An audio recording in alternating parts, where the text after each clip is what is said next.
Mas aí a gente está usando a tua experiência, Rodrigo, administrar uma casa complicada como a Câmara dos Deputados, mas sobretudo a sua experiência nessa relação legislativo-executivo. Na sua avaliação, qual é o alcance e a profundidade do que hoje se acertou entre os três poderes? Olha, eu fico acompanhando, né, o debate agora mais à distância, né? Mais livre para falar também? Mais ou menos, né?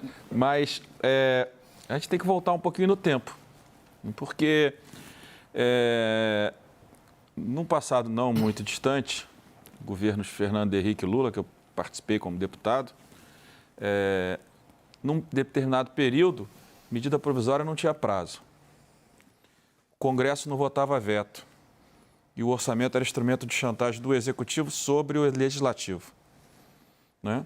O que, na minha opinião, se diz de que o Parlamento assumiu o poder, né, e reduziu o poder do Executivo, não tem, para mim está tudo errado.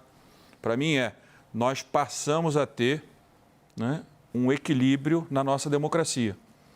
Um parlamento que não vota medida provisória, não vota veto, e o seu orçamento aprovado, o seu orçamento dos brasileiros, porque o parlamento é maior que o governo. O governo é parte do Brasil, o parlamento é o Brasil. Todos os interesses estão no parlamento, não estão todos no Poder Executivo, né?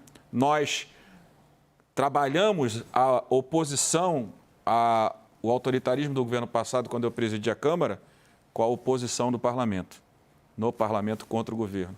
Então, a gente tem que tomar cuidado, do meu ponto de vista, como é que se trata isso. Porque emenda impositiva, orçamento impositivo, é no Brasil e no mundo.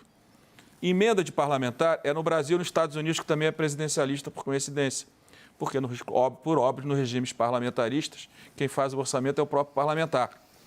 Aliás, a Inglaterra virou a grande potência no passado, quando tirou o poder do rei, da burocracia e deu ao parlamento, no século XVII. Você está falando da Revolução Gloriosa, gloriosa de do final. 1648. Isso. Né? Várias revoluções no século XVII. E daí para frente o grande Império Britânico, dando poder ao parlamento, limitando o poder do governo, da burocracia e do rei.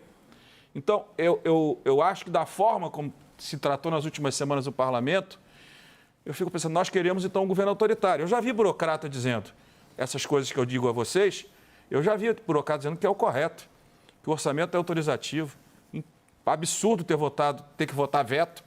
O processo legislativo começa com a apresentação de um projeto, voto, vai a sanção ao veto, o veto vai a voto, terminou o ciclo legislativo. Sem a votação do veto, você não termina. Então, o que eu senti falta hoje, e acho que o Supremo arbitrou muito bem, que não é o papel dele, porque essa briga não é dele.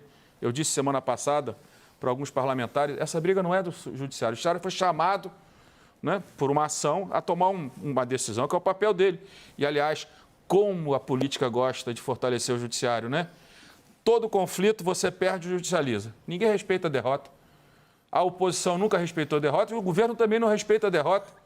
Vê o caso da desoneração votada hoje. Foi votada hoje por uma decisão do governo de caminhar ao Supremo. Você colocou um monte de coisa na mesa. Eu queria separar algumas. Você completou? Só vou completar. Tá, ok.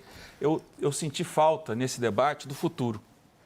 Ok, bom ponto, bom ponto. Senti falta do futuro, porque o acordo possível foi o que o Supremo conseguiu intermediar entre dois poderes, executivo e legislativo. Para o curto prazo é isso.